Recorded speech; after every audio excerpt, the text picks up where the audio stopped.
ये बीच बीच में तालियां बजाना बंद कर दो। और तालियां कौन बजाता है?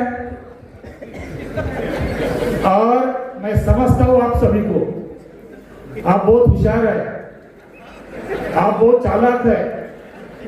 बाबा साहब को तुमने धोखा दिया तो मेरे साथ भी धोखा कर सकते हैं। मैं उल्टा सीधा आदमी हूं।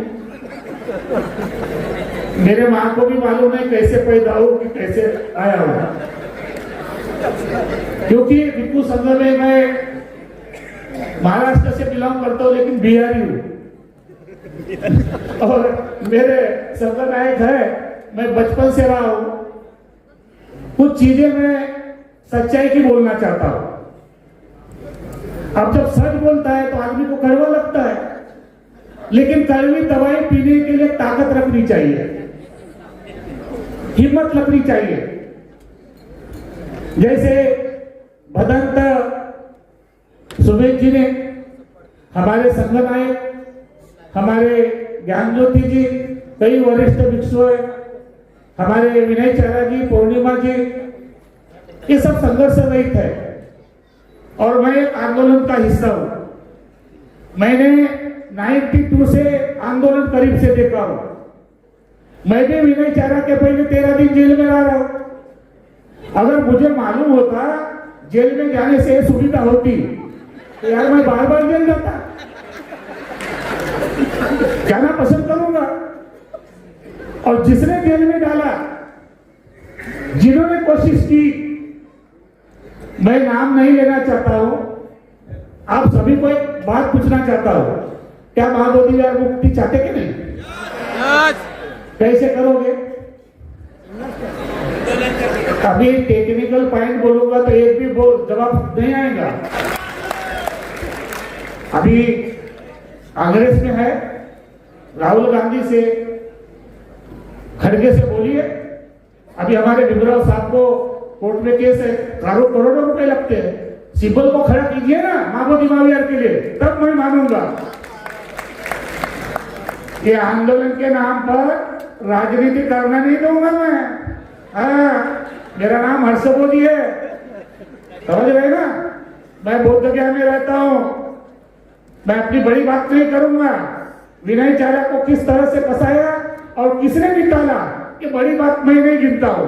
लेकिन बौद्ध गया में जब भी आंदोलन करोगे, जब भी आओगे, हर्षबोधि को पूछना पड़ेगा। क्यों? कि मैंने प्रशासन, बिहार के सरकार को अकेला मैं, अब बिहारी हो गया हूं, मेरा एक वोट सरकार को गिरा सकता है। इसीलिए बिहार के लोगों को जगाना पड़ेगा भीमराव जी, बराबर है? सही बात है कि नहीं? रही बात राजनीति प्रबुद्ध की, बाबा साहब ने 14 अक्टूबर 1956 को कहा था कि प्रबुद्ध भारत का निर्माण करूंगा। कैसे करोगे? इसके लिए भिक्षु की जरूरत है, इसलिए बौद्ध समाज की जरूरत है। और डॉक्टर बाबा साहब आम्बेडकर ने जब धर्मांतर संविधान लिखा तो बाबा साहब धर्मांतरित नहीं थे। 1950 को संविधान लागू हुआ और बाद में 1954 को बाबा साहब ने भारतीय बौद्ध महासभा की स्थापना की और वहां पर प्रबुद्ध भारत निर्माण करने के 10 सूत्री कार्यक्रम है। 1955 का हिंदू एक्ट लागू हुआ और उस हिंदू एक्ट को बाहर से निकालने के लिए डॉक्टर बाबा साहब आम्बेडकर को धर्मांतर करना पड़ा। 22 प्रतिज्ञा का भीमराव जी आपको मालूम है, 22 प्रतिज्ञा का आधार लेना पड़ेगा कोर्ट में। अनागारिक धम्मपाल बाहर के थे, सोसाइटी भी बाहर के हैं। भारत का व्यक्ति सामने आना चाहिए। आर्टिकल 25(2) ये कहता है कि आज भी हम लोग हिंदू के अंतर्गत है। भारत के बौद्धों की पृथक पहचान करनी पड़ेगी और इसलिए मामला गड़बड़ यहां होता है। ये भी हिंदू है, वो भी हिंदू है, हिंदू हिंदू को मांग रहे। बाबा साहब ने संविधान दिया और धम्म दीक्षा ली और वो बौद्ध होके उनका निर्माण हुआ है। मैं आपसे पूछना चाहता हूं, क्या आप हिंदू होकर मरना चाहते हैं बौद्ध? तो अभी तुम्हारे दस्तावेज पर मार है, अभी तुम्हारे दस्तावेज पर नवबोध है और कायदे से मार भी हिंदू में है और लोग बोलते भी हिंदू में है। जो अल्पसंख्यक बोध है, जो माइनॉरिटी बोध है, उसको सामने खड़ा करना पड़ेगा कि नेशनलिज्म का मामला है। हमको टेक्निकल हिसाब से जाना पड़ेगा। तब उसको ब्राह्मण नहीं दिखाई दिया, तब उसको कर्मकांड नहीं दिखाई दिया, तब उसको ब्राह्मणवाद में दिखाई नहीं दिया। लेकिन 6 साल होने के बाद आकाश लामा के साथ 24 साल बाद धरने पर बैठे, मैं उनको धन्यवाद देता हूं।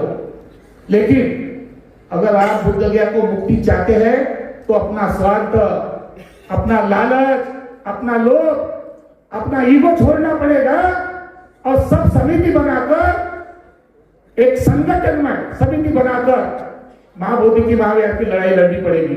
चाहे फिर कानून से हो, चाहे फिर राजनीतिक हो, चाहे फिर जन आंदोलन की हो, तब तुमको सफलता प्राप्त होगी। सरकार को पता है ये लोग चिल्लाएंगे, चंदा और धंधे का आंदोलन मत करो। चंदा अंदर धंधा बहुत हो गया, कंसेप्ट का समझा, और लोग उबले हुए हैं। लामा को करोड़ों रुपए दिए। भीमराव जी ने भी थोड़ी गलती की, उनके साथ जाकर उनको प्रोत्साहन मिला।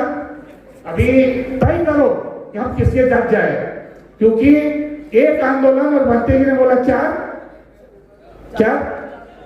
लोग किस पर विश्वास करेंगे। और इसलिए ये आंदोलन भिक्षु संघ के माध्यम से होना चाहिए, ये आंदोलन भिक्षु संघ के नेतृत्व में होना चाहिए।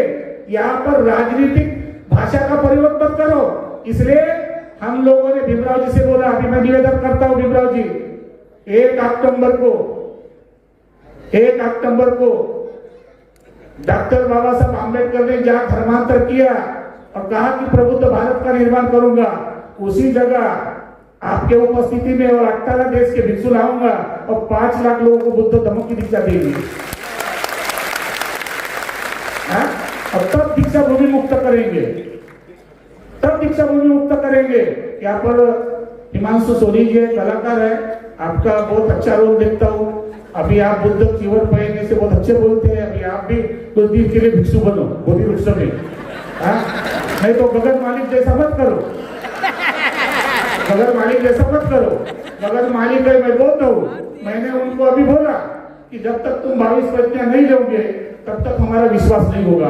हमारे साथ के साथ समाज के साथ धोखा किया गया है, हमारे साथ समाज के साथ विश्वासघात किया गया है, चाहे आंदोलन के नाम से हो, चाहे महाबोधि के नाम से हो। अभी हम ये बर्दाश्त नहीं करने देंगे। और मैं गवाह हूं बुद्ध गया में, आप कभी भी आइए, विनय चाराकर को भी मैं बोल रहा हूं कि आप तरुण है, एज है, लेकिन कुछ बातें हैं, सीनियरिटी, जूनियरिटी, प्रोटोकॉल, वो भी हमको निर्माण करना पड़ेगा। आशीर्वाद तो ले लो यार, चाहे मन से नहीं ले तो ऊपर से ले लो, लेकिन झुको ना। अब तुम झुकेगा, अकेला तू जाएगा तो मार खाएगा, और ये लोग ऊपर चढ़ाएंगे और बाद में नीचे गिराएंगे। इन लोगों का कोई भरोसा नहीं है।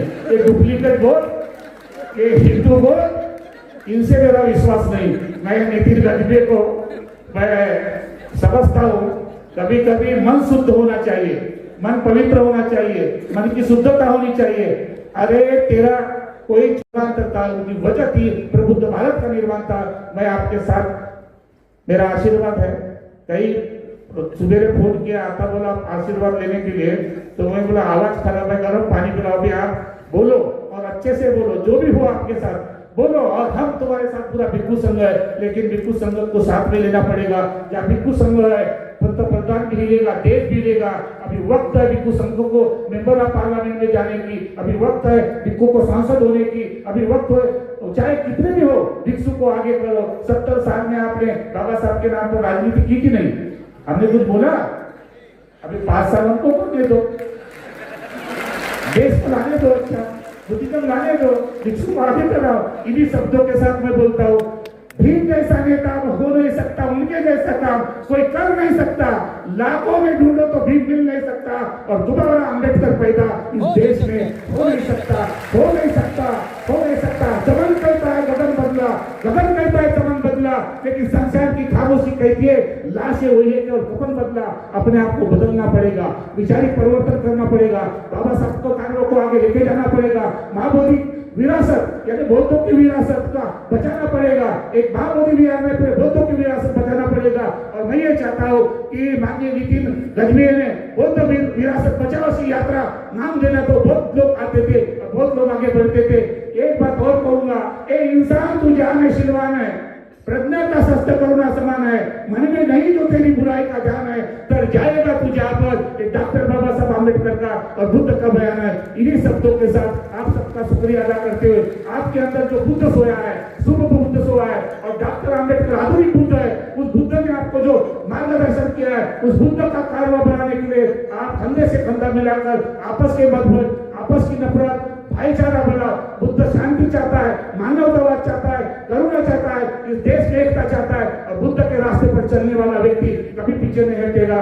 इन्हीं शब्दों के साथ में आपका समय अधिक लिया माननीय नितिन गजभिये, भार्गव में शुक्रिया अदा करता हूं।